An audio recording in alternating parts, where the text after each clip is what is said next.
This video is brought to you by Mubi, a curated streaming service dedicated to elevating great cinema from all around the globe. Get a whole month free at Mubi.com/Karsten. Hey everyone, welcome back to another episode of What I Watched This Month, January edition. I started this month and year with Roy Andersson's Songs from the Second Floor. As familiar as Andersson's work felt for me, I realized I'd never actually watched one of his films in full, and having finally done it, I can say that obviously it adds a lot to the experience. Watching one of his scenes on its own, you get why he's such an iconic filmmaker, but when you sit in his vision long enough, the dry bleakness actually becomes very moving. As funny as a lot of this is, when there is a pocket that feels human, it really hits. I hope I'm not underselling this, because it really is quite special, but it is also sort of hard to talk about, as it's mostly adapted from a poem, and you can tell it is a beautifully made film, and if you've seen it, you can probably understand why it's a tough one to put into words. Then I watched the original 1954 Godzilla. Similar to the latest Godzilla, this captures Godzilla's destruction in such a devastating way, in a way where it makes sense why it was probably such a cathartic film at the time of its release. The final 20 minutes specifically are weirdly powerful, in my opinion. It's so somber for a monster movie at times,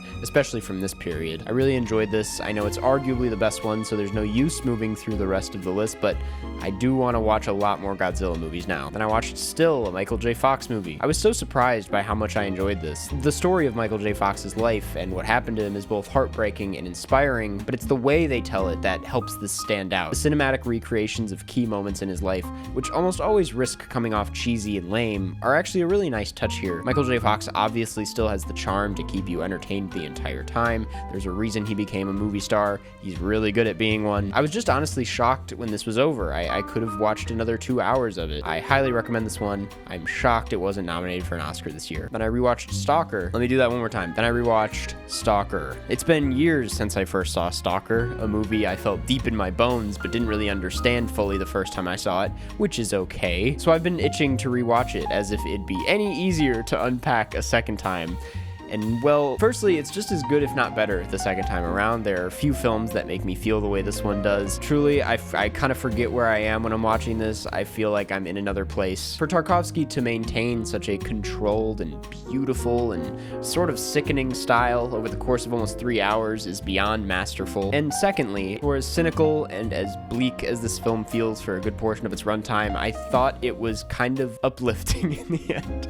I don't think anyone's ever said that about Stalker. Then I rewatched Yi, because Stalker wasn't enough, I guess. Another behemoth of a film that I watched a long time ago and have been meaning to revisit. What I love so much about this is that it's literally a movie about everything and everyone. I am aware how that sounds. I know what that makes the film look like from the outside, but truthfully, that is what this film accomplishes without ever feeling pretentious or like it has too much on its plate. As I mentioned in my Letterboxd review for it, it's kind of one of those films I want to just keep revisiting over and over again in my life. It's only been, like 5 years since I last saw it, and it already feels like I took away a lot more than I did the first time. I can't imagine how this is gonna feel when I'm like 40 and miserable. Best thing I can compare it to is Nashville, but instead of being about the relationship between art and politics, it's about just life. If you haven't seen it before, I'm so jealous. You're gonna have a great time. Please go watch it immediately. Then I watched Ferrari. I went into this with some decently high expectations given how much I've enjoyed what else I've seen by Man, and I gotta say, as hard as I tried to defend aspects of this, there's still a lot of it that just didn't work for me. Basically everything racing related, be it the actual races or the meetings about the racing, were masterfully directed. Everything else felt like it was missing something. A lot of the stuff that takes place at home, where Enzo is dealing with his family issues, in my opinion was just really awkward and clunky and felt empty in a way, which was maybe intentional, but didn't really resonate for me. Maybe because it felt so disconnected to the other side of the film, the racing, for me to make the emotional connection between the two. And in the end, because of this disconnect, it just never really clicked for me, despite me wanting it to click the entire time I was watching it. Who knows, maybe in a few years it'll hit in a different way, but for now, I didn't really get that much out of this. Of all the things to complain about, though, the performances are not one of them. I thought both Driver and Cruise were incredible in this. It honestly felt like some of the most passionate performing I saw on film in 2023, and it's a shame they didn't get properly recognized for that. Then I rewatched Charade. Not much to add about this one. It's a super fun movie that feels a lot of the time like the Zucker brothers making a Hitchcock film, which is great, obviously. Every performance here is really fun. The ending is a blast. It's a very silly experience. Then I watched Dawn of the Planet of the Apes, and this is the first movie in my Monkey Mondays 2024 challenge. Every Monday of this year, I'm gonna watch a movie with a monkey in it. Even if it's just one scene, like The Fabelmans,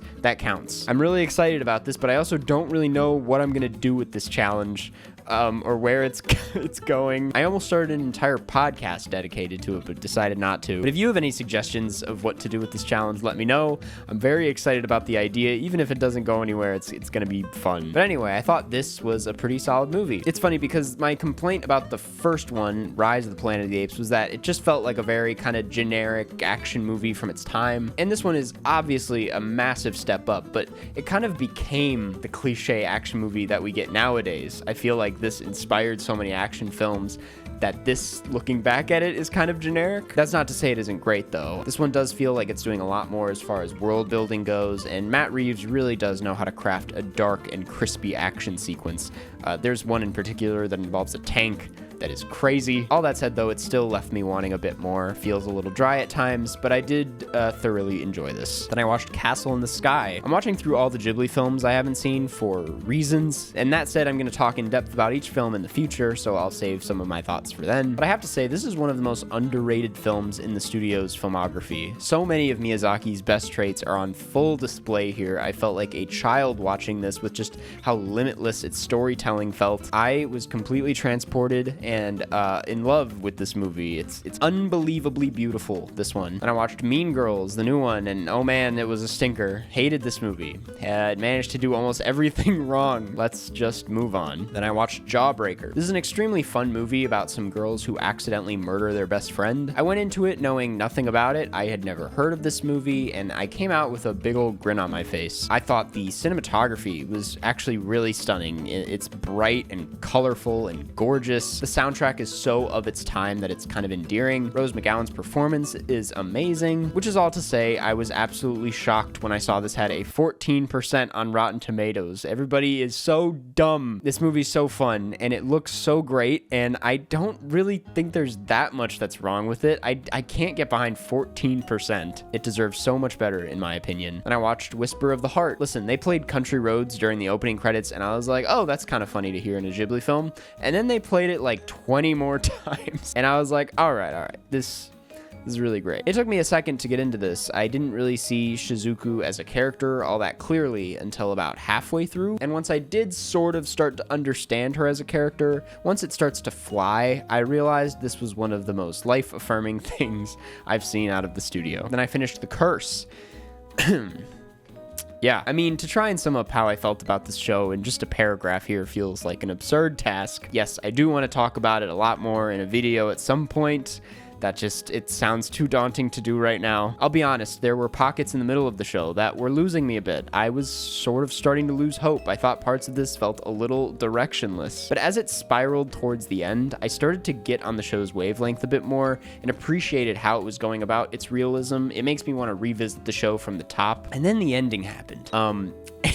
And I can't help myself from calling it a modern surrealist masterpiece. I know I really do sound like one of those guys that judges an entire thing based on a show's ending, but the ending really does make you think about the entire thing again. Oh, what the hell is this show? Total nightmare. Loved it. Think I haven't reacted this strongly to something in a very long time. I loved that ending so much. Then I rewatched Oppenheimer. As expected, this was unbelievable on a rewatch. Sorry, I'm still going on about The Curse. That was fucking crazy. Of all things to be obsessed with here, with Oppenheimer, I don't think I'll ever wrap my head around the edit for this film. Call it clunky all you want, but what Jennifer Lame does here should be studied. How an edit can be so focused and concentrated, yet so graceful and natural and poetic for material this dense, it's just beyond me. It's such a masterclass in film editing. I want to just watch this thing all day. And I watched The Monkey Sword Masamune. This is a short film I watched as part of my Monkey Monday series, and I thought the animation was beautiful. In fact, it's some of the best animation I've seen from this period of filmmaking. If you want to watch it, you can just search it on YouTube. Then I rewatched Thief. Now this is the man I can get down with. I felt about the same about this on a rewatch as I did the first time. It's such a perfect one last job movie that, unlike Ferrari, is able to make that connection between his work life and his home life and make that disconnect tragic. The entire heist scene with all the sparks flying is one of the most gorgeous and borderline transcendental sequences in film. It works so well because the rest of the film feels like it's on the edge of feeling like that, so when it finally does let loose, it's like, Oh my god, one of the most gorgeous looking and sounding movies. I love this one quite a bit. Then I watched The Zone of Interest. Yeah, so I've been dreading getting to this part of the video the whole time, partly because of what the film is about, but also the style of this film, or lack thereof. It makes it a tough one to review. The Zone of Interest takes a very dry and distant approach to its filmmaking. Almost every shot is static. You're almost always far away from the characters. There's almost no music in the film. When there is, it's horrifying. It's one of the most haunting depictions of evil I've seen in film, just because of how distant, dry, and normal it chooses to portray this family. The filmmaking takes a step back. What is shown on screen can't hide its evilness behind any edit or camera angle. It's just there for you to see and witness. And by choosing to tell this story in this way, Glazer both captures the horrifying inner psyche of the main characters, something that feels frankly nauseating after a while, but he also makes the case for how an evil like this still exists today. It takes an event and a subject that has become increasingly difficult to make movies about. It makes you question, should we even be making movies about it? Is there anything to be taken away from making a movie about this? And it proves all of that wrong. It's a horrifying movie, but it also moved me in a way few films have in recent years. It shakes you to your core. This one will be remembered for a long time. I hope it will be. I'm ready to call it a masterpiece. Then I rewatched There Will Be Blood, another big boy film I have not seen in a while that I've been meaning to revisit. As some of you may know, this is famously not one of my favorite PTA films, but upon revisiting it, I definitely appreciate it a bit more. I will say it might not be a coincidence that his most critically acclaimed and arguably most accessible film is his most different. Like, I can't really look at anything else in his filmography and compare it to this. Everything's either a lot looser, a lot more insane, a lot more character driven. When I look at this next to his others, it does feel sort of unlike him. It's rigid and plot heavy, at least in the first half. It does descend into chaos in the back half, which is when it starts to truly go off the rails and leaves you feeling uneasy. But for the most part, this is a tightly written and tightly paced film that feels unlike his looser, character driven stuff. And I honestly think that is the thing that holds it back for me. I usually like PTA when he's being a little bit more, what's the word? Bizarre. And in that way, I still feel like I prefer him a bit on the looser side. Phantom Thread really is the perfect marriage of these two sides of him, in my opinion. But I can't deny how incredibly crafted this is. It's one of the best scores of all time, probably his most gorgeous looking movie. Nothing new needs to be said about these performances. I mean, technically speaking, yeah, it's a fucking masterpiece. There's just always going to be something that holds this back from cutting real deep with me. I will say it definitely deserves the reputation that it has, though. Then I watched The Son of Kong. This was obviously part of my Monkey Mondays challenge. Why else would I ever watch this? And this is a sequel to the original King Kong, released just 9 months after that film. And boy, is that obvious when watching it. This is super rough around the edges. The story is really whatever. The stop motion monkey sequences are definitely the best part. I will always get a kick out of stop motion creature flicks from this era. I think it looks so fun. But other than that, there is not much good to say about this. It's a real waste of time. And I watched Beef. Beef, similar to Ferrari, was something I was rooting for the entire time I was watching it, but walked away not fully clicking with. And I liked it. I appreciate Beef, don't get me wrong. I really like that there's a show all about the destructiveness of being angry and exploring where that anger comes from and what it turns into. I think that's cool. But there's so much of this that just doesn't work, that feels like it's only there to stretch out its length into a miniseries. I guess what I'm trying to say is Beef just felt a little clunky. And to be a little nitpicky, I thought the dialogue was just super weird. That's not how most adults talk, I feel like. And those reasons just kind of held this back from being something a lot more special for me. I liked a lot of what Beef was doing. Steven Yeun and Ali Wong are both great, but it so clearly could have been a great 2-hour movie, in my opinion. Then I watched El Condi. Let's get one thing out of the way. I can see why this was nominated for Best Cinematography. Sometimes I feel like black and white movies just get nominated because they're black and white, but no, this thing is gorgeous. Every shot is so carefully framed and it blends fantasy and realism so smoothly. It's oh my god, it's so nice to look at. The film itself, a bit of a mess. The idea of this man being a vampire is fun. There's something very Taika Waititi about this, and I know that may turn some people off, but No, it kind of works. It's another great example of what Pablo Larraín does best, making bizarre biopics, if you can even call them that. But I think the plot, especially in the middle, gets super messy and all over the place. It starts to just not make much sense after a while, which was kind of disappointing considering what it sets itself up to be in the opening 30 minutes. Like, oh, that's what we decided to do with this story? But still, I admire how much this goes for it. I think it's one of the more unique films I saw this month, and I think it's one of the best looking movies of 2023. And I rewatched Poor Things, not a lot to add here. I had a miserable end to my month, and this cheered me up a lot. I love movies. Then I watched Society of the Snow. Man, I'm gonna be honest, I was a little underwhelmed by this one. The story of this crash is fascinating. I've been looking up stuff about it for like days now. It's undeniably moving. Of course I got choked up near the end, how could you not? There were a handful of scenes here that made my hair turn gray from stress. It's stomach churning at times,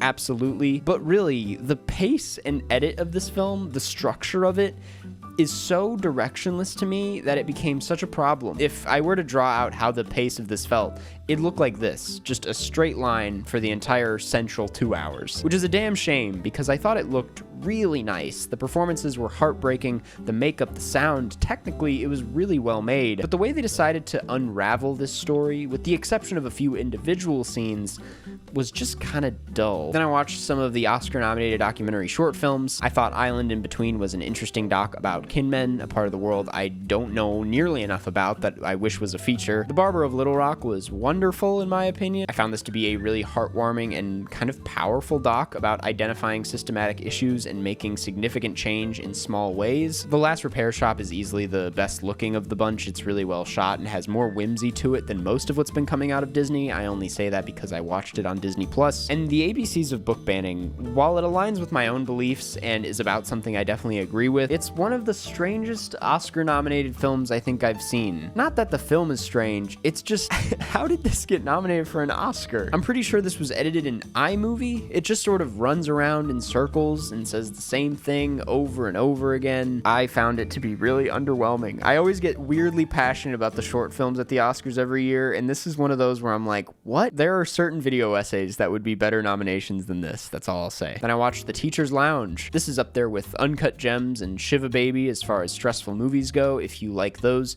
you're definitely gonna like this. There was a moment where I noticed I was having shortness of breath, which is always a great time, no? And it's at the same time a commentary on the world we live in. It's a very modern film that tackles themes of being accused of something, accusing someone else of something, invasion of privacy, and something else that would be spoiling the film if I said what it was. I didn't really find anything that it said about those topics necessarily groundbreaking. It felt like the second part of Corietta's Monster, but as a full film and without the nuance. But regardless, it was still a riveting and nail-biting experience. I was very entertained by this, and I finished the month with The Legend of Tarzan, unfortunately. This is one of the most boring and unseasoned films I've ever seen, I think. It is amazing how stacked this cast is. I had no idea Margot Robbie was in this. Why is she in this? What are we doing here? And oh brother, what a month that was. Who else is so happy to be done with January? Thanks for watching. Go watch all these films and form your own opinion. And if you're looking for something to watch next month, you should check out this week's sponsor, Mubi. Mubi is a curated streaming service dedicated to elevating great cinema from all around the globe. From iconic directors to emerging auteurs, there's always something new to discover. With Mubi, each and every film is hand-selected by its team of curators. Discover the best of cinema at your fingertips, streaming anytime, anywhere. And while we're on it, I want to shout out their new film, How to Have Sex. Winner of the Uncertain Regard Prize at the Cannes Film Festival, the film follows 3 British teenage girls on a rites of passage holiday, drinking, clubbing, and hooking up in what should be the best summer of their lives. As they dance their way across the sun-drenched streets of Malia, they find themselves navigating the complexities of sex, consent, and self-discovery. It's a vibrant and authentic depiction of the agonies, ecstasies, and ride-or-die glory of young female friendship from rising British filmmaker Molly Manning Walker. In fact, it was one of my top 20 films of last year. How to Have Sex is the feature debut from rising British filmmaker Molly Manning Walker, notably the cinematographer of Scrapper, and How to Have Sex opens in theaters in New York, LA, and Austin on February 2nd and expands to cities nationwide throughout February. Visit Mubi.com/howtohavesex to see showtimes and get tickets. And as always, you can try Mubi free for 30 days at Mubi.com/Karsten. That's MUBI.com/Karsten for a whole month of amazing cinema for free.